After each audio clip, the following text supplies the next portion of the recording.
Hello students, welcome to CUET Adda 24/7। मेरा नाम हर्ष है और मैं बिजनेस स्टडीज पढ़ाता हूं आपको। आज की जो क्लास होने वाली है वो होने वाली है चैप्टर नंबर 8 से रिलेटेड, जो कि है कंट्रोलिंग। अब चैप्टर नंबर 7 तक आप ऑलरेडी वन शॉट के द्वारा कवर कर चुके होंगे, ऐसा मैं मान के चल रहा हूं, और अगर नहीं किया है तो कर लीजिए। डायरेक्टिंग तक आपको आपके 4 फंक्शंस ऑफ मैनेजमेंट पता लग चुके होंगे, और उससे पहले principle of management, business environment, ये सारे चैप्टर्स आप वन शॉट के माध्यम से कवर कर चुके हैं। आप यहां तक पहुंचे, इसका मतलब कि आप अपने पार्ट ए यानी कि बिजनेस स्टडीज के पार्ट ए के लास्ट चैप्टर पे हैं, जो कि है कंट्रोलिंग, और आखिरी फंक्शन ऑफ मैनेजमेंट पे पहुंच चुके हैं, जो कि है कंट्रोलिंग। ठीक है भाई, तो चलिए शुरू करते हैं अपनी वन शॉट क्लास को।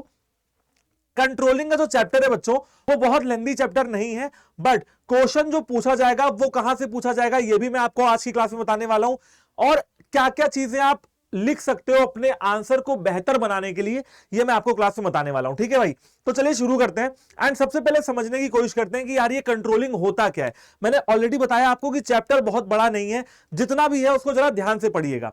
तो भैया कंट्रोलिंग होता क्या है, देखो, जब हमने प्लान बनाए, तो जब हमने प्लानिंग में प्लान बनाए, या हमने कोई स्टैंडर्ड सेट किए, या हमने कोई ऑब्जेक्टिव सेट किए, अब कंट्रोलिंग में यह देखना है कि जो प्लान हमने बनाए थे वो अचीव हो पाए या नहीं हो पाए, जो ऑब्जेक्टिव हमने सोचा था कि अचीव करेंगे वो अचीव हुए या नहीं हुए। अब अचीव हुए या नहीं हुए, दो तरीके की बातें होंगी। पहला, या तो अचीव हो गए होंगे, अगर हो गए हैं तो कैसे हुए हैं, आगे भी होते रहे, इनको इंश्योर करेंगे, और अगर नहीं हुए हैं तो क्यों नहीं हुए हैं ऑब्जेक्टिव अचीव, उसके बारे में पता लगाएंगे, रीजन पता लगाएंगे कि कहां क्या गलती रह गई, कहां क्या मिस्टेक रह गया, एंड उन मिस्टेक्स को दूर करने की कोशिश करेंगे, मतलब कि करेक्टिव एक्शन लेंगे, टेक करेक्टिव एक्शन।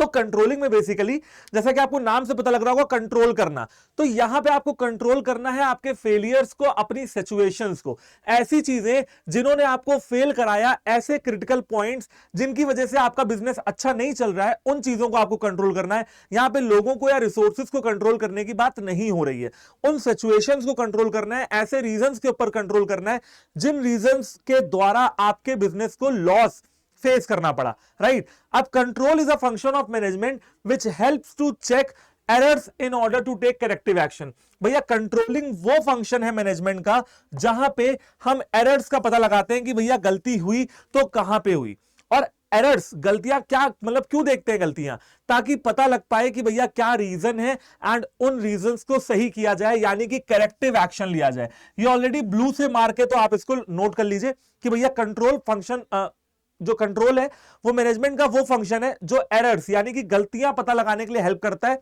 और गलतियां पता लगाने के बाद करेंगे क्या, हम करेक्टिव एक्शंस लेंगे। Right, this is done to minimise deviation, और ऐसा इस वजह से किया जाता है, रीजन का पता इस वजह से लगाया जाता है ताकि इन फ्यूचर ये गलतियां कम कर दी जाएं। अब एक एग्जांपल के तौर पे मैं आपको बताता हूं कि यार मान लो कि मैं कोई डिश बनाने चला, मान लो कि मुझे आज डोसा खाने का मन हुआ, मैंने अपने घर में डोसा बनाने की सोची कि यार मैं क्या करूंगा, एक डोसा बनाऊंगा 2-3 और खाऊंगा मजे से। अब जैसा मैंने सोचा था, जो रेसिपी में लिखा था, मैंने सोचा था कि फोटो वोटो देखे कि ऐसा ही बिल्कुल डोसा बनाऊंगा, बिल्कुल क्रिस्प, बिल्कुल पतला पतला, एंड आलू वगैरह बढ़िया से मैश करके उसमें रखूंगा, सांभर होगा बढ़िया टेस्ट का, एंड नारियल की चटनी जो है बढ़िया टेस्ट की होगी। मान लो मैंने ऐसा सोचा था, और मैंने अंत में डोसा बना भी दिया, लेकिन जब मैंने उसको चखा तो मैंने ये पाया कि भैया डोसा बन तो गया, लेकिन जैसा मैंने सोचा था वैसा नहीं बना। अब मैं रीजन जानने की कोशिश करूंगा कि क्या ऐसा रीजन था, मेरे यूटेंसिल्स उस तरीके के नहीं थे, क्योंकि डोसा के लिए फ्लैट तवा चाहिए होता है, या मेरे पेस्ट में कोई कमी रह गई थी, या आलू में कोई कमी रह गई है, ऐसा क्या हुआ कि जो सोच रहा था मैं वैसा नहीं बन पाया, बहुत ज्यादा टेस्टी नहीं बना। और ये रीजंस क्यों जानने हैं, ताकि जब मैं आगे बनाऊं तो इन गलतियों को, जब मैं फ्यूचर में कभी डोसा बनाऊं तो इन गलतियों को रिपीट ना करूं, और इतनी मेहनत कर ही रहा हूं, जब इतने रिसोर्सेस लगा ही दिए मैंने, तो फिर टेस्टी डोसा बनाऊं। ठीक है, तो भैया सीधी सी बात है, गलतियों का पता आप क्यों लगाते हो, ताकि फ्यूचर में वो गलतियों को दोहराओ ना और ऑब्जेक्टिव अचीव कर पाओ। तो आपको मिनिमाइज करना है डेविएशन, डेविएशन मतलब होता है कमियां from standards, and ensure that the stated goals of the organization are achieved in a desired manner। और ये इंश्योर करना है कि गोल्स जो भी ऑर्गेनाइजेशन के हैं, ठीक है, जो भी गोल्स ऑर्गेनाइजेशन के हैं वो अचीव हो जाए डिजायर्ड मैनर में, जैसा भी आप चाहते हो कि गोल अचीव करना चाहते हो कि भैया डोसा बनाना, और वो भी डोसा उस लेवल का बनाना, ये हमारा डिजायर्ड गोल है, ये हमारी इच्छा है। तो आप गलतियों को पता लगाते हो ताकि आगे से जब भी डोसा बनाओ तो बढ़िया A1 डोसा बनाओ। सीधी सी बात है, कंट्रोल का मतलब ये होता है कि जो आपने प्लानिंग में प्लान बनाए, जो आपने प्लानिंग में स्टैंडर्ड्स बनाए, जो आपने स्ट्रक्चर डिवाइड किया ऑर्गेनाइजिंग में, जिन लोगों को आप लेके आए, उन लोगों को आपने डायरेक्टिंग में मोटिवेट वगैरह किया। अब पता यह लगाना है कि इतना सब कुछ करने के बाद निष्कर्ष क्या निकला, रिजल्ट क्या रहा। अगर रिजल्ट्स ऑब्जेक्टिव्स को अचीव कर लिया है, बहुत अच्छी बात है, पता लगाओ कि कैसे कैसे अचीव हुआ, ताकि आगे भी ऑब्जेक्टिव्स अचीव होते रहे और बड़े टारगेट को आप अचीव करते रहो। और अगर नहीं हुआ तो क्यों नहीं हुआ, सिंपल सी बात है, क्या रीजन रह गए, क्या ऐसी कमियां, क्या ऐसी गलतियां रह गई कि भैया हमारा जो स्टेटेड गोल था वो अचीव नहीं हो पाया। अब ये होता है आपका कंट्रोलिंग। आई होप कि आप लोग कंट्रोलिंग का मतलब तो बहुत अच्छे से समझ गए होंगे। चलिए जानते हैं किन्हीं दो ऐसे राइटर्स के बारे में जिनके अगर आप लिख के आते हो पेपर में तो काफी अच्छा एग्जामिनर आपका इंप्रेस होता है एंड आपको नंबर देता है। सबसे पहला है फिलिप कॉटलर। सबसे पहले फिलिप कॉटलर ने कहा हुआ है, इन्वर्टेड कॉमा में लिखते हैं जब भी डेफिनेशन है। अगर आपको ये डेफिनेशन याद नहीं होती है तो कोई बात नहीं, आप इन्हीं स्टेटमेंट्स को अपने वर्ड्स में इलैबोरेट करके लिख सकते हो। Control is the process of taking steps to bring actual results and desired results closer together। इन्होंने कहा कि एक्चुअल रिजल्ट जो है, जैसे कि मान लो मुझे कुछ प्रोड्यूस करने की कोशिश की, मेरा जो डिजायर्ड मतलब मैं चाहता था कि मैं 2000 यूनिट प्रोड्यूस करूं, ठीक है, 2000 यूनिट, कितने यूनिट, 2000 यूनिट प्रोड्यूस करूं, लेकिन एक्चुअली में मैं सिर्फ 1500 यूनिट प्रोड्यूस कर पाया, यानी कि 500 यूनिट की कमी रह गई, ठीक है। अब कह रहे हैं फिलिप कॉटलर कि कंट्रोल वो प्रोसेस है जो एक्चुअल रिजल्ट्स को डिजायर्ड रिजल्ट से मिलाता है। अब कैसे मिलाता है मैं बताता हूं आपको। भाई 500 यूनिट की कमी रह गई, अब मैं देखूंगा यार 500 यूनिट की कमी क्यों रह गई, ऐसा क्या हुआ। पता चला होगा मुझे कि भैया रॉ मटेरियल जो था उसकी सप्लाई थोड़ी लिमिटेड थी। अब मैं कोशिश करूंगा कि रॉ मटेरियल की सप्लाई ज्यादा है और अगले महीने जब मैं दोबारा से अपने आप को टारगेट दूंगा तो मैं टारगेट थोड़ा और बढ़ा लेता हूं। 2100 डिजायर्ड था और 2100 ही एक्चुअल निकला। इससे क्या हुआ कि भैया मैंने कंट्रोलिंग की, मुझे अपनी गलतियों का एहसास हुआ एंड मैंने फिर डिजायर्ड रिजल्ट और एक्चुअल रिजल्ट को आपस में जोड़ दिया, ठीक है। और अगर एग्जैक्टली नहीं जोड़ा तो फिर भी उसके आसपास तो मैं ले ही आया। फिलिप कॉटलर का यही कहना है कि कंट्रोल वो प्रोसेस है जिसके द्वारा एक्चुअल रिजल्ट्स डिजायर्ड रिजल्ट्स के बराबर आ जाते हैं। उसके बाद अकॉर्डिंग टू डेल हेनिंग, इसका मतलब एक और तरीके से समझ लो, जैसा डोसा बनाना चाहते थे वैसा डोसा बन गया, बस सिंपल सी बात है। डेल हेनिंग का कहना है कि control is the process of bringing about conformity of performance with planned action. इन्होंने कहा कि कंट्रोलिंग एक ऐसा प्रोसेस है जहां पे आप अपने एक्शंस को कंफर्म कर सकते हो पहले से प्लानिंग करके। प्लानिंग आपने ऑलरेडी प्लानिंग में की हुई है, यहां पे आप सेकेंड लेवल ऑफ प्लानिंग कर रहे हो, पिछला प्लान खराब हो गया, अब आप नया प्लान बना रहे हो। तो डेल हेनिंग का कहना है कि कंट्रोल वो प्रोसेस है जहां पे आप अपने एक्शंस में कंफर्मिटी ला सकते हो। जैसे कि भैया मैंने कंट्रोल किया तो मुझे पता लगा कि यार जो डोसा का सांभर था उसमें सांभर मसाला कम डाला था, नमक कम डाला था और सही से पकाया भी नहीं था, तो मुझे पता लग गया कि भैया ये सारी कमी रह गई है। अब मैं जब कंट्रोलिंग करूंगा तो मैं क्या करूंगा, कंट्रोलिंग में मैं इन सारी गलतियों को सही करूंगा एंड अपने एक्शंस जो भी कंफर्मिटी सोची थी कि यार ऐसे ऐसे करूंगा, जब अगली बार डोसा बनाऊंगा तो बिल्कुल वैसा वैसा ही करूंगा, ऐसा कहना है डेल हेनिंग का। दोनों चीजें आपस में कितनी इंटर रिलेटेड है ना यार। फिलिप कॉटलर कह रहे हैं कि कंट्रोल वो प्रोसेस है जो एक्चुअल रिजल्ट्स को डिजायर्ड रिजल्ट्स के बराबर लाता है, और लाएगा कैसे, उसका आंसर दे दिया डेल हेनिंग ने। कैसे लाएगा, जब एक्शंस को पहले से ही तय करके रखेगा कि हाँ भाई ये गलती हुई थी लेकिन कोई बात नहीं, अब इन गलतियों को दोहराऊंगा नहीं, इन गलतियों को सुधारूंगा। तो डेल हेनिंग ने उसका आंसर दे दिया फिलिप कॉटलर का। आई होप कि आपको ये पूरी कहानी समझ में आ गई होगी कंट्रोलिंग की। कंट्रोलिंग इज बेसिकली क्या है, controlling is basically a process जहां पे आप अपनी गलतियों को सुधारने की कोशिश करते हो एंड क्यों गलतियों को सुधारना क्यों चाहते हैं, ताकि ऑब्जेक्टिव हमारे अचीव हो जाए, ठीक है भाई। चलिए अब आते हैं नेचर ऑफ कंट्रोलिंग। देखो इस चैप्टर में बेसिकली है क्या क्या, नेचर पढ़ लिया, इंपॉर्टेंस पढ़ लिया और फिर लिमिटेशंस पढ़ ली और फिर आ गए रिलेशनशिप पे, और फिर ये है लास्ट टॉपिक कंट्रोलिंग का प्रोसेस। कंट्रोलिंग के प्रोसेस को थोड़ा इलैबोरेट करूंगा, सारी चीजों को डिटेल में जाएंगे, ठीक है। एंड यही आपका जो है कंट्रोलिंग का चैप्टर है। क्या क्या पढ़ना है, कंट्रोलिंग का मतलब हो गया nature, importance, limitation, relationship with planning और कंट्रोलिंग का प्रोसेस। यही 5 टॉपिक है जिसमें सबसे ज्यादा इंपॉर्टेंट टॉपिक अगर कोई है तो वो है कंट्रोलिंग का प्रोसेस, ठीक है भाई। चलिए अभी बात करते हैं nature of controlling. Controlling is a fundamental management function. सबसे पहली बात तो ये समझ लो कि कंट्रोलिंग से ही सारे मैनेजमेंट के फंक्शन की शुरुआत होती है। सर ये आप क्या कह रहे हैं, यही चीज आपने प्लानिंग में बताई थी, आप हमको कंफ्यूज कर रहे हैं, गलत पढ़ा रहे हैं। नहीं, ऐसा बिल्कुल नहीं है, मैं बताता हूं क्यों।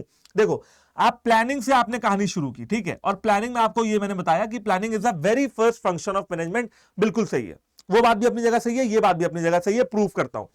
प्लानिंग के बाद आता है ऑर्गेनाइजिंग, ऑर्गेनाइजिंग के बाद आता है स्टाफिंग, स्टाफिंग के बाद आता है आपका डायरेक्टिंग, और डायरेक्टिंग के बाद आता है कंट्रोलिंग। सही बात है ना, कुछ भी गलत नहीं है इसमें। अब देखो बेटा, बात क्या हुई कि कंट्रोलिंग में आपने ये चेक किया कि जो प्लान आपने बनाए थे वो सही है कि नहीं है, पता चला कि प्लान जो बनाए थे वो सही नहीं थे। अब आप कंट्रोलिंग के बाद दोबारा प्लानिंग पे जाओगे ना, इसका मतलब प्लानिंग का आधार क्या है, पिछली वाली गलतियों से सीखना, एंड पिछली गलतियों से सीख के ही तो आप प्लान करोगे ना आगे के लिए। तो फ्यूचर के प्लान्स कब बनेंगे, जब आप पास्ट को देखोगे कि मैंने अपने पास्ट में क्या क्या गलतियां की थी। इसीलिए कहा जा रहा है कि कंट्रोलिंग ही वो बेस है जिसके बेस पे प्लानिंग की जाती है फ्यूचर के लिए। ठीक है, चलो, कंट्रोलिंग फंडामेंटल फंक्शन है, ये मैंने आपको प्रूव कर दिया। दूसरी बात, essential function of every manager. बेटा कोई भी मैनेजर हो, कोई भी इंप्लॉय हो, जिसको कोई काम दिया गया होगा ना, गलतियां उससे होंगी, 100% परफेक्ट तो कोई होता नहीं है, तो थोड़ी बहुत गलती करेगा। एंड कंट्रोलिंग इसीलिए हर मैनेजर का फंक्शन है। एवरी मैनेजर, हर मैनेजर कंट्रोलिंग करता है अपनी अपनी एक्टिविटीज में। Controlling is a continuous activity, क्योंकि बेटा ऑब्जेक्टिव कभी खत्म नहीं होंगे तो प्लान कभी बनना खत्म जो है, मतलब प्लान कभी बंद नहीं होंगे, ऑर्गेनाइजिंग कभी बंद नहीं होगी, स्टाफिंग डायरेक्टिंग कभी बंद नहीं होगी। तो क्योंकि ये सारे बंद नहीं होंगे, इस वजह से कंट्रोलिंग भी कभी बंद नहीं होगी। सिंपल सी बात है यार, कंट्रोलिंग के बाद ही तो आप प्लान बनाओगे ना। एंड ऑब्जेक्टिव को अचीव करना है तो भैया ऑर्गेनाइजेशन को चलाए रखना है ना, तो प्लान बनाने पड़ेंगे। और जब जब प्लान बनाने पड़ेंगे, उनको चेक करने के लिए अवतार लेगा हमारा कंट्रोलिंग। चलो, तो भैया कंट्रोलिंग क्या है, कॉन्टिन्यूअस एक्टिविटी है। मुझे बताओ अभी तक सारे फंक्शन ऑफ मैनेजमेंट में कोई भी ऐसा था जिसमें मैंने ऐसा कहा हो कि वो कंटिन्यूअस नहीं है? सारे ही मैनेजमेंट के फंक्शन कंटिन्यूअस हैं। तो ये 2-3 पॉइंट तो आपको अभी तक याद हो जाने चाहिए। कॉन्टिन्यूअस है ना, परवेसिव है, परवेसिव मतलब हर मैनेजर के लिए जो है इस्तेमाल होगा, एंड यूनिवर्सल है। परवेसिव का मतलब होता है यूनिवर्सल। यहां भी देखो ये लाइन लिखी हुई है, ये कहीं ना कहीं एवरी मैनेजर का मतलब है कि यूनिवर्सल है, हर मैनेजर इसका पालन करेगा। परवेसिव है हर लेवल ऑफ मैनेजर। ठीक है, तो कॉन्टिन्यूअस और परवेसिव ये दोनों तो आप लिख के ले लीजिए, हर मैनेजमेंट के फंक्शन में यूज कर सकते हैं इन हेडिंग्स को, और अंदर का माल मटेरियल आप अपने हिसाब से लिख सकते हैं। चलो, controlling is both the beginning and the end of the process of management. कहा जा रहा है कि कंट्रोलिंग ही शुरुआत है और कंट्रोलिंग ही अंत है, यानी कि आरंभ और अंत दोनों ही कंट्रोलिंग है। जो बात बिल्कुल सही है। एक तरफ तो आपको यहां पे अंत दिख रहा है, लेकिन अंत के बाद दोबारा आरंभ भी तो कंट्रोलिंग से ही हो रहा है ना, क्योंकि प्लान जो आप बनाते हो वो कंट्रोलिंग के बेसिस पे ही बनाते हो। तो हम ये कह सकते हैं ये राउंड में चलता रहता है, कंट्रोलिंग लास्ट भी है और फर्स्ट भी है। ओके, ठीक है। Controlling is related to results. बेटा जब जब रिजल्ट्स की बात आएगी ना, जब जब ऑब्जेक्टिव्स को अचीव करने की बात आएगी, जब जब रिजल्ट्स की बात आएगी, तब तब कंट्रोलिंग की बात आएगी। भाई देखो, स्टाफिंग में मैंने आपको क्या बताया, मोटिव क्या है, selection of the right person at the right job at the right time. सही इंसान को सही जगह पे सही नौकरी देना, ये होता है स्टाफिंग का पर्पस। डायरेक्टिंग का मेन पर्पस क्या है कि आदमी को इतना मोटिवेट कर दो, उसको सुपरवाइज करो ताकि वो अपने ऑब्जेक्टिव्स को अचीव कर पाए। ऑर्गेनाइजिंग का मेन पर्पस क्या है कि भैया स्ट्रक्चर डिवाइड कर दो, फॉर्मल, इनफॉर्मल, डिविजनल, फंक्शनल में। लेकिन प्लानिंग और कंट्रोलिंग ऐसे मैनेजमेंट के फंक्शन है ना जो रिजल्ट्स की बात करते हैं। प्लान बनाते हो ताकि ऑब्जेक्टिव अचीव हो, कंट्रोलिंग करते हो ताकि ऑब्जेक्टिव अचीव हो। ठीक है ना, तो भैया इसीलिए कहा जा रहा है कि controlling is related to results, controlling is all about results. बात करते हैं इंपॉर्टेंस की।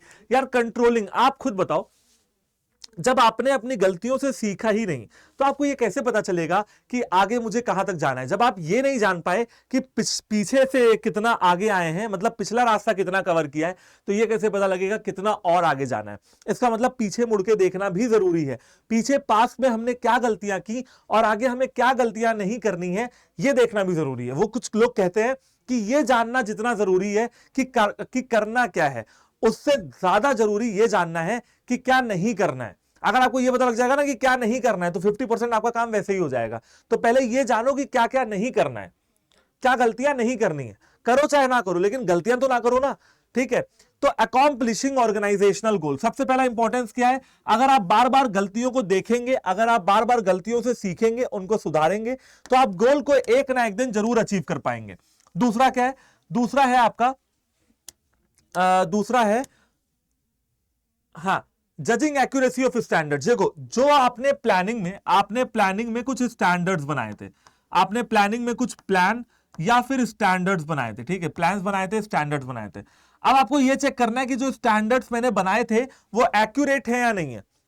जैसे कि मान लो रॉ मटेरियल की सप्लाई होती है 1000 यूनिट के हिसाब से, और टारगेट या स्टैंडर्ड है 2000 यूनिट। तो भैया एक्चुअली सी बात तो ये है कि स्टैंडर्ड ही सही नहीं है। जब रॉ मटेरियल की सप्लाई तुम बढ़ा ही नहीं रहे हो तो कैसे 2000 यूनिट बना देगा वो? रॉ मटेरियल की सप्लाई है 1000 यूनिट के हिसाब से, तो चलो 1000 ने 1100 बना देगा, बहुत अगर एफिशिएंट होगा, लेकिन 2000 तो तब भी नहीं पूरा कर पाएगा ना।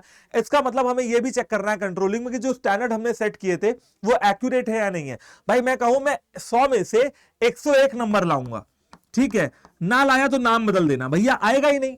100 में से 100 ही आ सकता है मैक्सिमम, 100 में से 101 आ नहीं सकता है। तो जो आपने स्टैंडर्ड बनाया ना, कभी कभी वही गलत होता है, ठीक है।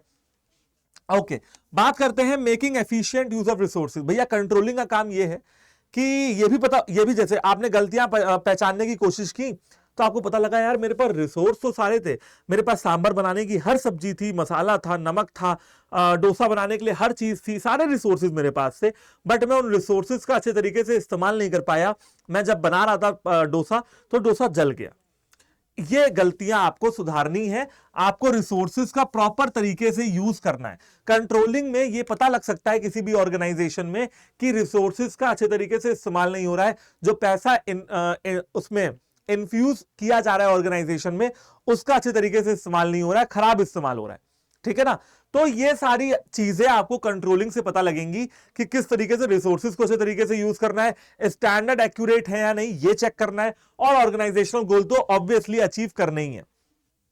एम्प्लॉय मोटिवेशन, देखो यार कंट्रोलिंग में ना सिर्फ ये नहीं होता है कि भैया गलतियों का पता लगा दो और एम्प्लॉय को धुनते रहो, ठीक है, ऐसा नहीं होता। आपको एम्प्लॉय को मोटिवेट भी करना पड़ेगा, यार हमारे एम्प्लॉय आप ही के हाथ में यार, बस अब तुम्हें थोड़ा सा अपना बेस्ट देने की कोशिश करनी है। हम लोग तो देखो मैनेजमेंट के हैं, क्या कर सकते हैं, लेकिन प्रोडक्शन तो तुम्हें ही करना है। थोड़ा उसको चढ़ाओ, थोड़ा पानी पे चढ़ाओ, एम्प्लॉय को भी लगने दो कि तुम उसके कितने सगे हो, एंड देन एम्प्लॉय को भैया वो एम्प्लॉय देखो कैसे काम करता है, मतलब मजे से मोटिवेट करो, किसी भी तरीके से करो, उसको मोटिवेट करो कि हाँ यार कोई बात नहीं, गलती तो सबसे होती रहती है, अभी तो तुम सीख रहे हो, लेकिन मुझे पूरा भरोसा है कि तुम मेरे एम्प्लॉय एक ना एक दिन नाम रोशन करोगे, बहुत बड़े हो जाओगे, ठीक है, बहुत बड़ा नाम कमाओगे। तो उससे बंदा मोटिवेट होगा और काम करने पे अपना सही तरीके से काम करेगा। इंश्योरिंग ऑर्डर एंड डिसिप्लिन, कई बार आपको यह भी पता लग सकता है कंट्रोलिंग करते करते कि भैया लोग ऑर्डर और डिसिप्लिन में ही नहीं है, वर्कर्स अनुशासन का पालन नहीं कर रहे हैं, आने जाने का कोई टाइम फिक्स नहीं है, मोशन बहुत कर रहे हैं, मूवमेंट्स बहुत कर रहे हैं, इधर उधर घूमते फिरते हैं, लेकिन काम का किसी पे ध्यान नहीं है।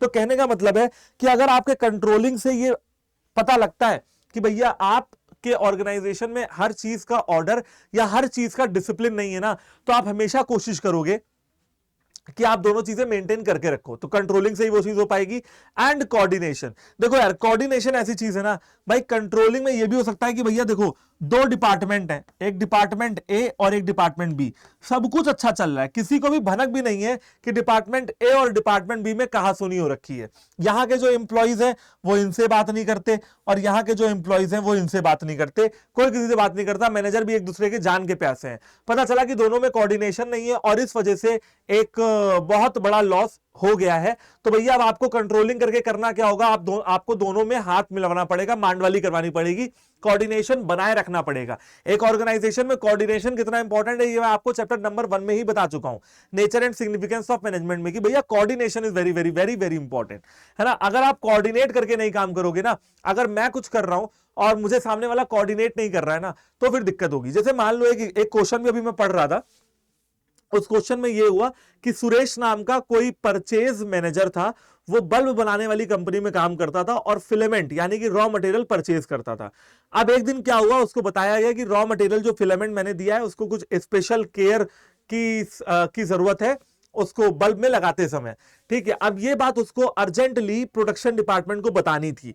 अगर वो प्रोडक्शन डिपार्टमेंट को ना बताता तो प्रोडक्शन डिपार्टमेंट असेंबलिंग शुरू कर चुका होता और कुछ नहीं तो 100-200 बल्ब तो हमारे खराब हो ही जाते, ठीक है। अब इस तरीके से वो जाएगा और अपनी बात जाके उनको बताएगा। ये कोऑर्डिनेशन है, बिल्कुल है। पता चला वो कहे अरे फिलामेंट तो मैंने खरीद दिया है, अब दोनों में है दुश्मनी, परचेज डिपार्टमेंट और प्रोडक्शन डिपार्टमेंट में। फिलामेंट तो मैंने खरीद के दे दिया है, अब आएगा मजा, जब बल्बों का लॉस होगा तब मजा आएगा। पता चला कि दोनों, उसको ये बात पता थी लेकिन उसने बताई ही नहीं, ठीक है। कुछ इस तरीके की चीजें होती हैं ऑर्गेनाइजेशन में, उससे आपको बचना है, कोऑर्डिनेशन करके चलना है। आपको दोनों टीमों को कोऑर्डिनेट करना है, जितनी भी टीम्स आपके में काम कर रही हैं उनको आपको कोऑर्डिनेट करना है। ओके, कंट्रोलिंग के कुछ लिमिटेशंस भी हैं सर, कुछ कमियां भी हैं। हाँ जी, कमियां हैं, बिल्कुल है। सबसे पहली कमी ये है कि स्टैंडर्ड्स जो होते हैं ना बेटा, वो दो तरीकों के होते हैं, थोड़ा एक्सप्लेन करना पड़ेगा, तो थोड़ा देखो। स्टैंडर्ड्स जो होते हैं भैया, वो जो होते हैं वो दो तरीके के होते हैं। एक होते हैं क्वालिटेटिव स्टैंडर्ड्स, एक होते हैं क्वालिटेटिव स्टैंडर्ड्स, और एक होते हैं क्वांटिटेटिव स्टैंडर्ड्स। क्वांटिटेटिव, ठीक है।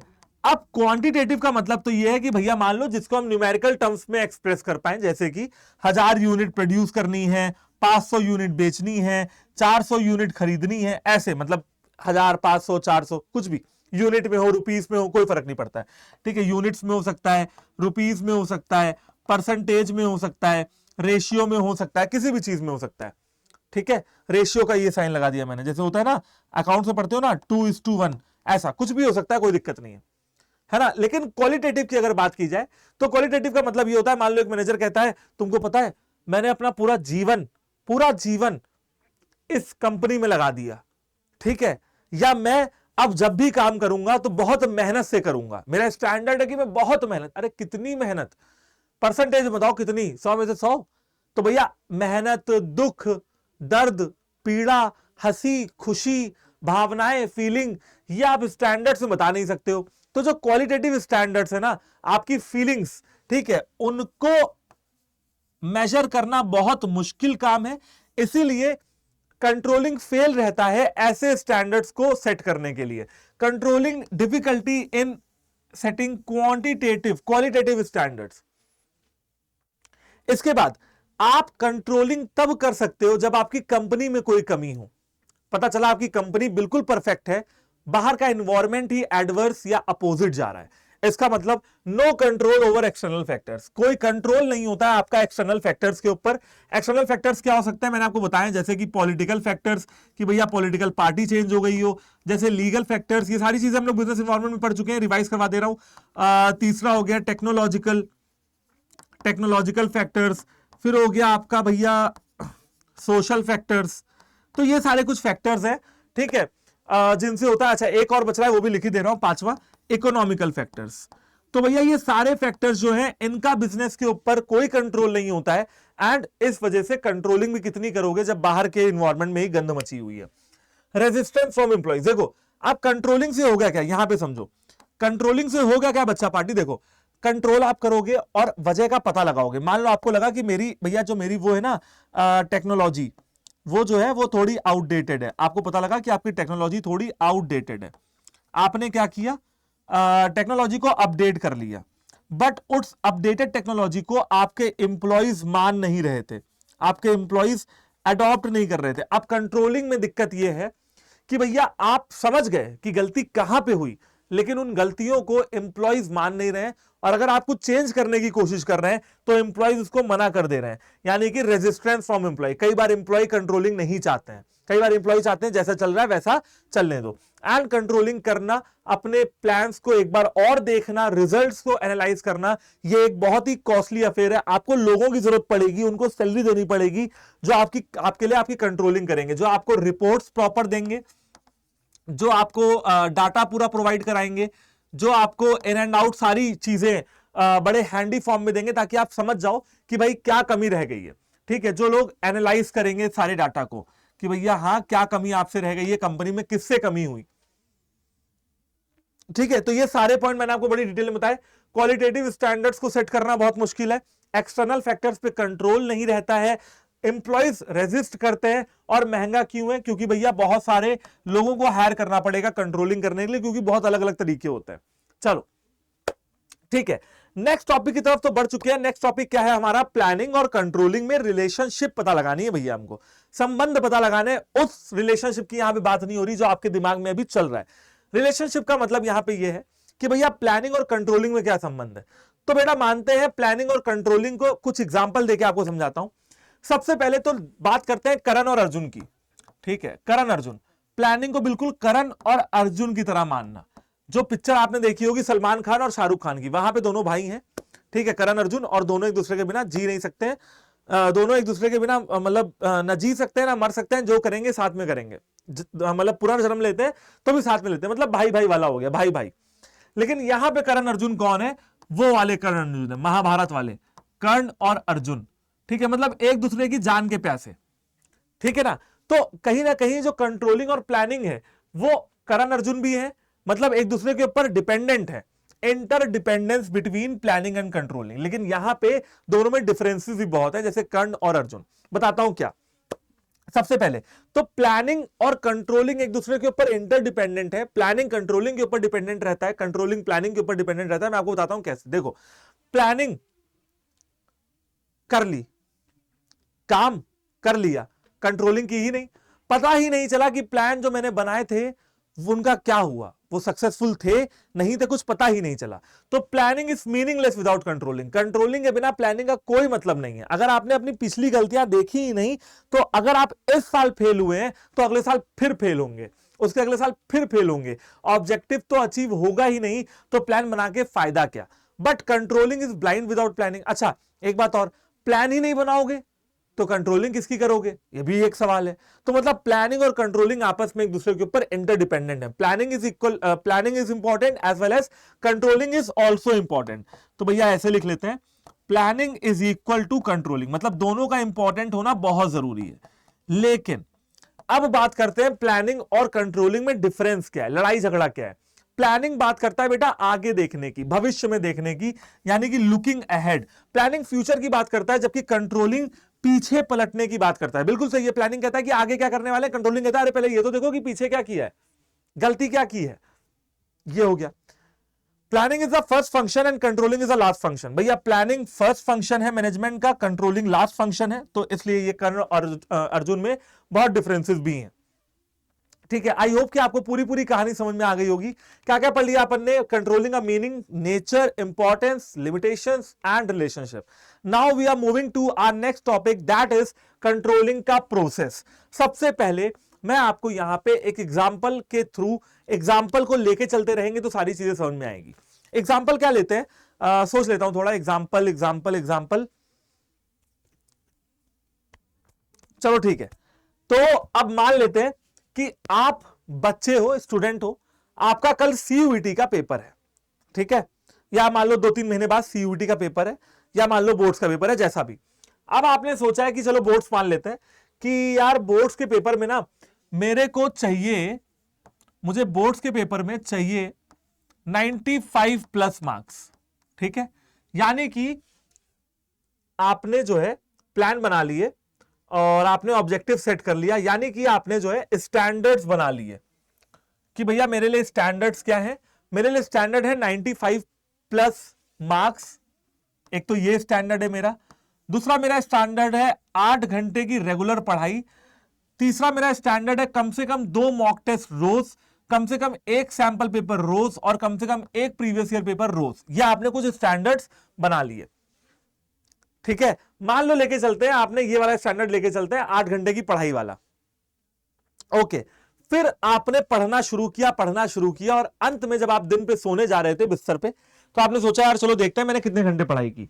तो आपने मेजरमेंट कर लिया और आपको पता ये लगा कि आपने पढ़ाई की 6 घंटे की, सोचा था 8 घंटे की। अब आपको देखना है कि दिक्कत, कंपैरिजन करना है दोनों को। तो 8 घंटे सोचा था, 6 घंटे पढ़ाई हुई है, कितने घंटे नहीं हो पाई, 2 घंटे की पढ़ाई नहीं हो पाई। तो ये तो हो गया कंपैरिजन करके देख लिया, 8 में से 6 गया, बचा 2। अब आपको देखना है कि भैया वो जो 2 घंटे की पढ़ाई नहीं हो पाई मेरी, उसके पीछे क्या रीजंस थे। और रीजंस कुछ भी हो सकते हैं, जैसे कि आपके घर में कोई मेहमान आ गया था, आप बाहर घूमने चले गए थे, वीडियो गेम या टीवी देखने लगे थे, है ना, इंस्टाग्राम व्हाट्सएप पे बहुत इंपॉर्टेंट चैट आ रही थी तो वो जुड़ गए देखने, या मूवी वगैरह देखने लगे। अब आप क्या करोगे, अब आप समझ चुके हो कि गलतियां कहां हुई। अब आप करेक्टिव एक्शन लेने की कोशिश करोगे कि आप इन सारे रीजंस को चुनोगे और चुन के खत्म कर दोगे, मार दोगे, ठीक है। मतलब आप करेक्टिव एक्शन लोगे ताकि आपकी आगे की परफॉर्मेंस बेटर हो सके। आपने जो सोचा था कि मैं 8 घंटे पढ़ूंगा, कल उठ के आप 8 घंटे पढ़ाई करें।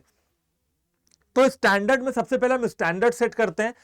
मेजरमेंट ऑफ एक्चुअल परफॉर्मेंस में हम मेजर करते हैं कि एक्चुअल परफॉर्मेंस हमारी रही क्या। कंपैरिजन में हम दोनों को कंपेयर करते हैं, डेविएशन में गलतियां ढूंढते हैं, और फिर हम एक करेक्टिव एक्शन भी लेते हैं, ठीक है, कि भैया जो गलतियां हैं उनको हमें सुधारना है। आई होप कि इस एग्जांपल से आपको प्रॉपर तरीके से समझ में आ गया होगा क्या मैं कहना चाहता हूं। चलिए जी, बात करते हैं। अब देखो हमें क्या पढ़ना है ना, अब हमें ना इन्हीं स्टेप की डिटेल में जाना है। देखो ये तो मतलब पढ़ लोगे कि मतलब ये तो हो जाएगा कि क्या क्या पढ़ना है। पढ़ने से पहले ये भी समझना बहुत जरूरी कि इस चैप्टर में है क्या क्या चीजें, तब आपको उसकी इंपॉर्टेंस का अंदाजा अपने आप लग जाता है। जैसे कि इस चैप्टर में इंपॉर्टेंट क्या है भाई, देखो स्टैंडर्ड्स है ना पहला, तो स्टैंडर्ड्स में देखो अपन को पढ़ना है types of standard, basis of, मतलब कैसे स्टैंडर्ड बनाते हैं, तुम अपने स्टैंडर्ड कैसे बना सकते हो, किन फैक्टर्स को सोचा जाता है स्टैंडर्ड बनाते समय, फिर हमें एक्चुअल परफॉर्मेंस, फिर हमें ये सारी चीजें पढ़नी है। लाइन वाइज शुरू करते हैं। सबसे पहले स्टैंडर्ड कितने तरीके के होते हैं, जो हमारा पहला स्टेप है सेटिंग परफॉर्मेंस स्टैंडर्ड। स्टैंडर्ड होते हैं बच्चों दो तरीके के, पहला क्वांटिटेटिव और दूसरा क्वालिटेटिव।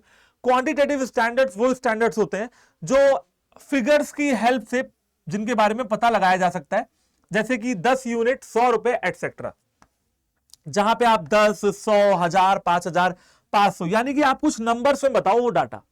ठीक है, जैसे मैंने बताया ना 8 घंटे पढ़ाई करनी, तो 8 क्या है, नंबर है ना, 8 क्या है, नंबर है, तो पता लग गया कि भैया 8 घंटे पढ़ाई करनी, यानी कि वो 8 घंटा पढ़ाई करने वाला क्या है, क्वांटिटेटिव स्टैंडर्ड है। अब आते हैं क्वालिटेटिव स्टैंडर्ड में। क्वालिटेटिव स्टैंडर्ड वो स्टैंडर्ड होते हैं जिनको फिगर्स में शो नहीं किया जा सकता है, which can not be shown in the form of figures.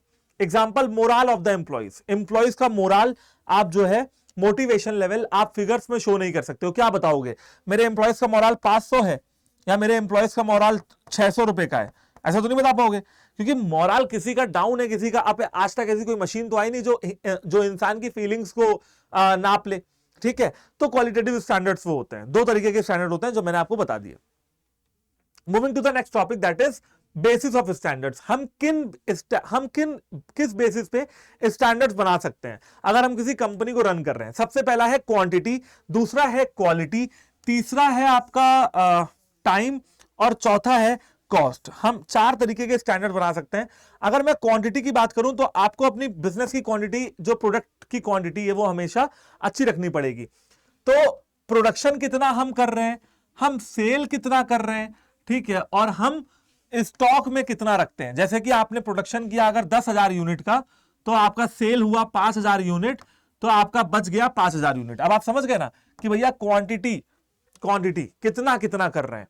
फिर आता है क्वालिटी, इसका मतलब जो हमारे रॉ मटेरियल हैं वो किस क्वालिटी के हैं। ठीक है, जो हमारे फिनिश्ड गुड्स हैं वो किस क्वालिटी के हैं।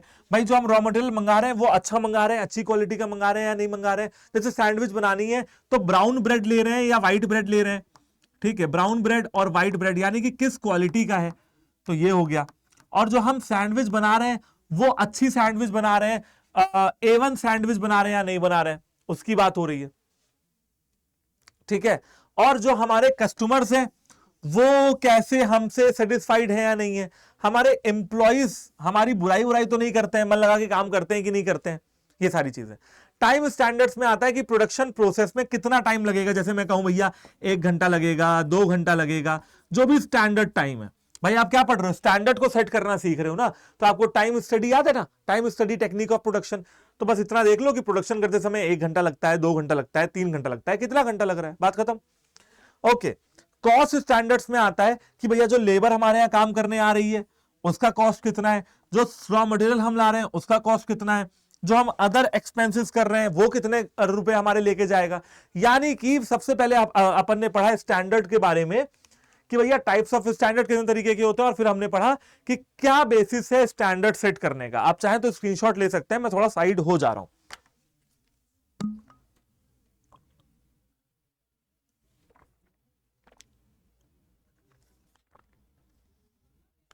ओके, आई होप कि आप लोग बात समझ गए होंगे। इन 4-5 तरीकों से आप स्टैंडर्ड अपने सेट कर सकते हो, क्वांटिटी के बेसिस पे, क्वालिटी के बेसिस पे, टाइम और कॉस्ट के बेसिस पे। अच्छा, स्टैंडर्ड जब अपनी ऑर्गेनाइजेशन में, मान लो तुम मैनेजर हो, तो तुम्हारे लिए इंपॉर्टेंट है ना ये समझना कि स्टैंडर्ड कितने तरीके के हैं, किन किन चीजों में स्टैंडर्ड सेट किया जा सकता है, और फिर ये समझना कि स्टैंडर्ड सेट करते समय हमें किन बातों का ध्यान रखना चाहिए। सबसे पहले जो भी स्टैंडर्ड आप बनाओ वो अचीवेबल हो, वो अटेनेबल हो, मतलब इम्पॉसिबल, पॉसिबल स्टैंडर्ड बनाओ, इम्पॉसिबल नहीं। ऐसे स्टैंडर्ड बनाओ जिनको अचीव करना पॉसिबल हो, इम्पॉसिबल ना हो, इम्पॉसिबल ना हो, पॉसिबल हो। पहली बात तो ये। उसके बाद स्टैंडर्ड ऐसा बनाओ जिसको हम मेजर कर सकें, मेजर्ड इन डिजिट्स, ठीक है ना। जैसे मैं कहूं कि मेरे एम्प्लॉइज बहुत खुश होंगे, ये मेरा स्टैंडर्ड है, कितने खुश होंगे मेजर कर सकते हो? नहीं, मेजर करने के लिए आपको डिजिट्स में रखना पड़ेगा, ठीक है। जैसे हम लोग यहां पढ़ रहे थे ना, with the help of figures, digits या फिगर्स में रखना पड़ेगा। ओके, और बात करते हैं भाई, आगे क्या लिखा हुआ है? Standard should be flexible, standards flexible होने चाहिए, यानी कि जब कभी भी सिचुएशन बदले हम अपने स्टैंडर्ड्स को भी बदल सकें। इसके बाद should be simple and clear, standard simple होने चाहिए और क्लियर कट होने चाहिए, मतलब बात बिल्कुल सिंपल और क्लियर कट होनी चाहिए, है ना। स्टैंडर्ड कैसे होने चाहिए? हमारे सिंपल होने चाहिए और क्लियर कट बात करने वाले होने चाहिए। फिर आता है डेविएशन टॉलरेंस लिमिट। अब ये समझो, सिंपल समझते हो? सिंपल मतलब जो सबको समझ में आ जाए, और क्लियर मतलब कोई कंफ्यूजन ना हो। डेविएशन टॉलरेंस लिमिट क्या होती है? देखो, आप स्टैंडर्ड बनाते हो, अचीव नहीं कर पाते हो, अब कब आप आपे से बाहर हो जाओगे, ये पूछा जा रहा है। टॉलरेंस समझते हो? कितना झेल सकते हो। डेविएशन को झेलने की क्या लिमिट है? एग्जांपल के तौर पे मैं आपको बताता हूं। मान लो कि हमने सोचा कि भैया 2000 यूनिट प्रोड्यूस करेंगे और 1950 यूनिट प्रोड्यूस कर ले गए, ठीक है। तो ये तो झेल सकते हो आप, 50 यूनिट की दिक्कत है, 50 यूनिट तक तो आप झेल सकते हो, ठीक है। लेकिन अगर यही कहो कि 2000 यूनिट सोचा था और 1000 यूनिट बनाया, तो बेटा क्या 1000 यूनिट का बैलेंस झेल सकते हो? नहीं झेल सकते हो, यानी कि आपकी वो टॉलरेंस लिमिट के बाहर चला जाएगा। आपको स्टैंडर्ड बनाते समय एक कंपनी की टॉलरेंस लिमिट, यानी कि बर्दाश्त करने की जो लिमिट है, उसको पहले ही सेट कर देना चाहिए कि हम कितना बर्दाश्त करेंगे, कितने पर हम एकदम आपको फायर कर देंगे एम्प्लॉय को, एम्प्लॉय की कितनी गलतियों को हम बर्दाश्त कर सकते हैं। तो 1950 होगा बर्दाश्त कर लेंगे, 1000 होगा तो बर्दाश्त नहीं होगा, ठीक है। नो कॉज ऑफ वरी, कोई चिंता की बात नहीं है जब 1950 बनाया है 2000 की जगह, लेकिन अगर वहीं 1000 बना दिया है तो बहुत बड़ी चिंता की बात है। Too many causes of worry. Okay, बात करते हैं बच्चा पार्टी नेक्स्ट टॉपिक की। देखो, स्टैंडर्ड वाला टॉपिक खत्म हो गया, ये हमारा जो स्टैंडर्ड वाला टॉपिक था ये हो गया, हमने जाना भाई क्या टाइप्स है, क्या बेसिस है स्टैंडर्ड्स बनाने का, और क्या फैक्टर्स को कंसीडर किया जाना चाहिए। अब बात करने वाले हैं एक्चुअल परफॉर्मेंस की, कि एक्चुअल परफॉर्मेंस कैसे मेजर होता है। जैसे मैंने बताया ना, आपका स्टैंडर्ड है 8 घंटे पढ़ाई करना, आपका स्टैंडर्ड क्या है? 8 घंटे पढ़ाई करना। अब आपको यह देखना है कि आप 8 घंटे पढ़ाई कर रहे हो या नहीं कर रहे हो, आपको परफॉर्मेंस को मेजर करना है। तो सुनो, performance should be measured in an objective and reliable manner. आप जब भी परफॉर्मेंस को मेजर करें, जो भी इंसान मेजर करे, जैसे मान लो कि मैं काम कर रहा हूं, तो कोई ऐसा इंसान है जो स्टूडेंट्स की दी हुई फीडबैक मुझे बताता है, तो मुझे पता लगता है कि भाई बच्चे मुझसे पढ़ के कितना ज्यादा सेटिस्फाइड फील कर रहे हैं, बच्चों को समझ में आ रहा है कि नहीं आ रहा है। तो वो रिलायबल होना चाहिए, वो इंसान भरोसेमंद होना चाहिए, उसकी रिपोर्ट्स भरोसेमंद होनी चाहिए। ओके, मेजरमेंट के लिए बहुत सारी अलग अलग टेक्निक्स हैं, जो टेक्निक्स ऑफ कंट्रोलिंग में आती हैं, एंड क्लास 12th में ये टेक्निक्स इंक्लूडेड नहीं है आपके सिलेबस में। तो अभी आप इतना समझ लो कि बहुत सारी अलग अलग टेक्निक्स हैं, ठीक है। दिस इंक्लूड पर्सनल ऑब्जर्वेशन, जैसे कि आप पर्सनली ऑब्जर्व कर सकते हो अपनी ग्रोथ को, आप सैंपल चेक कर सकते हो, है ना, आप परफॉर्मेंस रिपोर्ट्स मंगवा सकते हो, ये सारी चीजें, फीडबैक वगैरह आप मंगा सकते हो, ठीक है। Performance should be measured in the same units in which standards are set, as this would make their comparison easier. जैसे कि मैं कहूं कि आज मैं 1 किलोमीटर चलूंगा, कितना चलूंगा? 1 किलोमीटर चलूंगा, ये तो हो गया मेरा स्टैंडर्ड। फिर मैं चल लिया, अब मैंने कहा कि मैं पता है कितना चला, आज मैं चला हूं 500 मीटर। तो ऐसा मत करो, वैसे ठीक है 500 मीटर तो आधा है, लेकिन अभी ऐसा कर लो कि भैया इसको भी किलोमीटर में बताओ कि कितना चले, 0.5 किलोमीटर चले, ठीक है। 0.5 किलोमीटर में ही रहो, मीटर में मत जाओ, ठीक है। 0.5 मतलब आधा चले, ऐसा कुछ। मतलब जिस भी यूनिट में स्टैंडर्ड्स को रखो, उन्हीं यूनिट्स में रिजल्ट्स को भी रखो, ठीक है।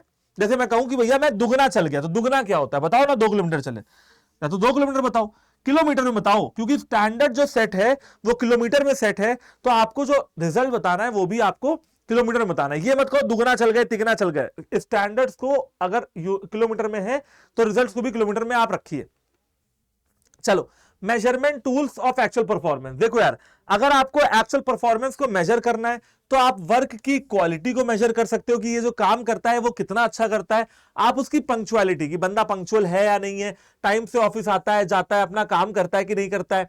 इसके अलावा पर्सनल हैबिट्स कैसी हैं, साफ सफाई रखता है कि नहीं रखता है, अपने अगल बगल, या फिर अपने काम को प्रॉपर तरीके से करता है कि नहीं करता है। एंड आप उससे पर्सनल प्रेजेंटेशन मंगा सकते हो कि भाई बता तूने क्या क्या किया, या तो ऐसा पूछ लो कि भाई तू ही बता दे तूने क्या क्या किया, मैं कौन होता हूं जज करने वाला। और या तो आप सर्वे भी करा सकते हो क्लाइंट का। चलो अब देखते हैं थर्ड स्टेप की तरफ, जहां पे देखो सबसे पहले आपने स्टैंडर्ड सेट कर लिया, अब आपने एक्चुअल परफॉर्मेंस को मेजर कर लिया। अब आपका थर्ड स्टेप आता है दोनों को कंपैरिजन करना। एक्चुअल परफॉर्मेंस को आप स्टैंडर्ड से कंपैरिजन करते हो कि यार जो मैंने स्टैंडर्ड बनाए थे मैं सोचा 8 घंटे पढ़ूंगा, लेकिन पढ़ पाया मैं अभी 6 घंटे, तो आप कंपैरिजन कर रहे हो। This comparison of the actual performance with the standards discloses the difference. इससे क्या पता लगेगा, डिफरेंसेस पता लगेंगे। जैसे 8 घंटे सोचे थे, 6 ही घंटा पढ़ पाया, तो इसका मतलब कि 2 घंटे का डिफरेंस आया कि भैया 2 घंटे नहीं पढ़ पाया, या डेविएशंस, या 2 घंटे की कमी रह गई। These numbers almost never match up completely। अच्छा एक बात समझो, जरूरी नहीं है हर बार जो आपने स्टैंडर्ड बनाया हो वो अचीव हो ही जाए, लेकिन आपको इतना पता होना चाहिए कि भैया जो चलो 8 घंटे नहीं तो 7.5 घंटे, 7 घंटे 45 मिनट, इतना तो पढ़े कम से कम, है ना। और कहीं ना कहीं किसी ना किसी हद तक ये डेविएशन टॉलरेबल या एक्सेप्टेबल होती हैं, but manager need to ensure that the deviations are not beyond the acceptable ranges. देखो कहा जा रहा है कि मैनेजर को ये पता रहता है कि जैसा मैं कह रहा हूं वैसा 100% तो नहीं होगा, तो उसको हमेशा कमियों के लिए तैयार रहना चाहिए, गलतियों के लिए तैयार रहना चाहिए, हाँ, बट टॉलरेट उतना करना चाहिए जितना प्री डिसाइडेड है, जितना वो टॉलरेट कर सकता है, एक्सेप्ट कर सकता है, उतनी ही कमियों को एक्सेप्ट करवाओ। ठीक है, जैसे कृष्ण भगवान ने बहुत मौका दिया, उनको पता था कि कंस परफेक्ट नहीं है, लेकिन जब पानी सर से ऊपर निकल गया तो वध करना ही पड़ गया। तो मैनेजर भी देखेगा कि भैया गलतियां करो कोई दिक्कत नहीं, लेकिन हद में रहोगे, हद में गलतियां करोगे तो ठीक है, अगर बेहद हो जाओगे कि भैया कोई गलतियों का तुम्हारी कोई सीमा ही नहीं रह गई, तुमने बहुत नुकसान करा दिया, तो फिर मैनेजर उसी हिसाब से एक्शन ले सकता है। कंट्रोलिंग का मतलब ही यही है। ठीक है, एनालाइजिंग डेविएशन। अब आपको यह देखना है कि जो डेविएशंस हुई हैं वो कैसी हुई हैं, मतलब कि जो कमी रह गई वो क्यों रह गई, आपको एनालाइज करना है। सबसे पहले आपको यह देखना है कि इस स्टैंडर्ड बीइंग अटेन्ड, क्या स्टैंडर्ड अचीव हुआ, क्या स्टैंडर्ड अचीव हुआ। सबसे पहले तो आपको यह देखना है कि हुआ या नहीं हुआ स्टैंडर्ड अचीव। ठीक, आपको पता लगा कि नहीं हुआ, फिर आपको पता लगा कुछ कमी है, तो क्या कमी एक्सेप्टेबल है। ठीक है, आपको पता लगा कि हां या नहीं, मान लो कमी एक्सेप्टेबल नहीं है। ठीक है, आपको पता लगा स्टैंडर्ड एक्सेप्टेबल है कि नहीं है, जो स्टैंडर्ड था वो अटेनेबल था या नहीं था, तो ये आपको पता लगाना है। एंड रिवाइजिंग टू स्टैंडर्ड, और स्टैंडर्ड को रिवाइज करने की बात कहना कि भाई अगर स्टैंडर्ड जरूरत है स्टैंडर्ड्स को देखने की, तो पहले स्टैंडर्ड्स को देख लो, मतलब जो लिमिट तुमने सेट की हुई है ना, पहले उनको देख लो। अगर वो लिमिट ठीक है तभी तो वो अटेन हो सकती है ना। जैसे एक बच्चा कहे कि आज पता है मैं 26 घंटे पढ़ाई करूंगा 24 घंटे में से, तो ये तो स्टैंडर्ड ही गलत है, ये स्टैंडर्ड ही गलत है, तो अटेन क्या होगा, अटेन होएगा ही नहीं। ठीक है भाई, अब इस क्लास का one of the most important topic and third last topic, that is deviation control limits. अब ध्यान से सुनना, इतना पूछा जाता है सीयूईटी के पेपर में, इतना पूछा जाता है बोर्ड्स के पेपर में, कि लगभग हर शिफ्ट में यह क्वेश्चन आपको देखने को मिलेगा। सबसे पहला आता है क्रिटिकल पॉइंट कंट्रोल। देखो कहा क्या जा रहा है कि यार गलतियां तो बहुत होती हैं ऑर्गेनाइजेशन में, लेकिन क्या एक मैनेजर हर गलती पे अपना माथा फोड़ेगा या हर गलती में अपना टाइम खपाएगा। उसको उन गलतियों को देखना पड़ेगा जो बिल्कुल इंपॉर्टेंट गलतियां हैं, मतलब ऐसा बिल्कुल ही नहीं होना चाहिए, मतलब कि अगर उनको दोहराते गए तो कंपनी एक दिन डूब जाएगी। मतलब इंपॉर्टेंट चीजों को पहले देखो, क्रिटिकल पॉइंट को कंट्रोल करो। इसको अलग अलग ब्रेकडाउन कर लो, क्रिटिकल पॉइंट को अलग रखो। पेन भी चेंज कर लेते हैं, थोड़ा सा पीला दिखेगा नहीं, चलो तो लाल ही कर लेते हैं। क्रिटिकल पॉइंट, सबसे पहले समझो कि क्रिटिकल पॉइंट कौन सा है। क्रिटिकल मतलब पेचीदा, और उसको कंट्रोल करो। क्रिटिकल पॉइंट कंट्रोल, सबसे पहले वही लिखा हुआ है कि पहले उन एक्टिविटीज को देखो जो इंपॉर्टेंट रोल प्ले करती हैं किसी भी ऑर्गेनाइजेशन की सक्सेस में। ठीक है, जिनको हम लोग की रिजल्ट एरिया या KRA भी बोलते हैं, KRAs, की रिजल्ट एरिया। ऐसे एक्टिविटीज को देखो जिनका होने से बहुत फायदा होता है और जिनके नहीं होने से बहुत नुकसान, मतलब इंपॉर्टेंट चीजों को देखो।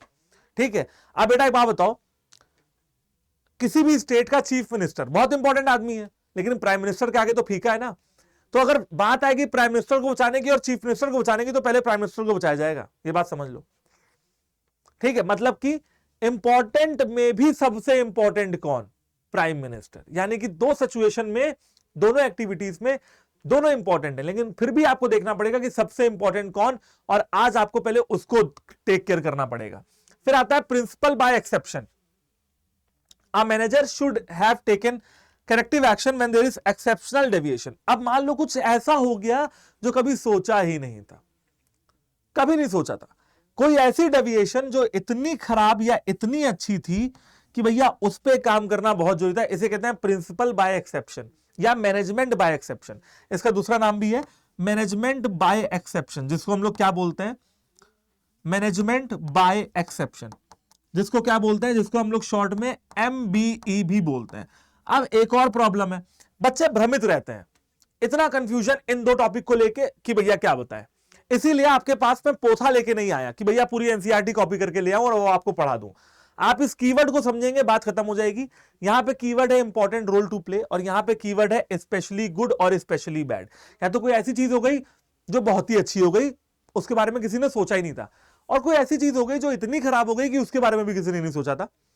तो उनको कहते हैं प्रिंसिपल बाय एक्सेप्शन। पहले आप उनको देखेंगे, इसे कहते हैं मैनेजमेंट बाय एक्सेप्शन, यानी कि एक्सेप्शनल चीजों को, एक्सेप्शनल चीजें। एक्सेप्शन बताओ क्या होता है? इस क्लास में 100 लड़कियां हैं, एक लड़का है, वो एक लड़का क्या हो जाएगा? एक्सेप्शन। तो पहले उस एक लड़के को वजह पता लगाओ कि वो यहां क्यों बैठा है, समझ गए ना? पहले 100 लड़कियों से मत पूछो कि वो वहां क्यों बैठी है, पहले एक लड़के से पूछो कि वो वहां क्यों बैठा है। इसे कहते हैं एक्सेप्शन, या हिंदी में कहते हैं अपवाद। चलो, तो डेविएशन कंट्रोल लिमिट समझ में आ गया। अब बात ये हो रही है कि डेविएशन के कॉजेस क्या क्या हो सकते हैं। गलतियां होती हैं, कमियां होती हैं, है ना? आपका फोकस होना चाहिए उनको दूर करने में। तो क्या क्या कॉजेस उन गलतियों के हो सकते हैं? सबसे पहला हो सकता है कि आपका एम्प्लॉय से कोई गलती रही हो, तो ह्यूमन कॉज, कि भैया आपकी एम्प्लॉय की एफिशिएंसी थोड़ी सी डगमगा गई हो सकता है कि कोई ऐसा अनसर्टेन इवेंट आ गया हो जिसके बारे में आपको पता ही ना हो। अनसर्टेन का मतलब होता है यही कि जिसके बारे में अपन को पता ना होता है। जैसे कोई स्ट्राइक हो गई हो, यानी कि हमारी मांगे पूरी करो वाली कहानी, या लॉकआउट, किसी ने आपकी कंपनी में ताला लगा दिया हो, शॉर्टेज हो गई हो रॉ मटेरियल की, कि भैया रॉ मटेरियल की सप्लाई नहीं हो रही तो प्रोड्यूस क्या करेंगे। कुछ और तरीके के हर्डल्स या रुकावटें भी आती हैं। हर्डल्स का मतलब होता है रुकावटें। मैं बहुत दिन से हिंदी लिखी नहीं है, रुकावटें, ठीक है? लिख बेटा, कोशिश की है, पता नहीं सही है कि नहीं। तो रुकावटें यानी कि हर्डल्स। अब जैसे कि आपकी मशीन ब्रेक डाउन हो जाए, ब्रेकिंग ऑफ मशीन ही खराब हो जाए, या भैया रॉ मटेरियल सप्लाई ना हो रहा हो, तो इस तरीके की कुछ बाधाएं आती हैं, रुकावटें, या फिर आप बाधाएं भी कह सकते हो। बाधाएं, कुछ ऐसी बाधाएं आ गई, ठीक है?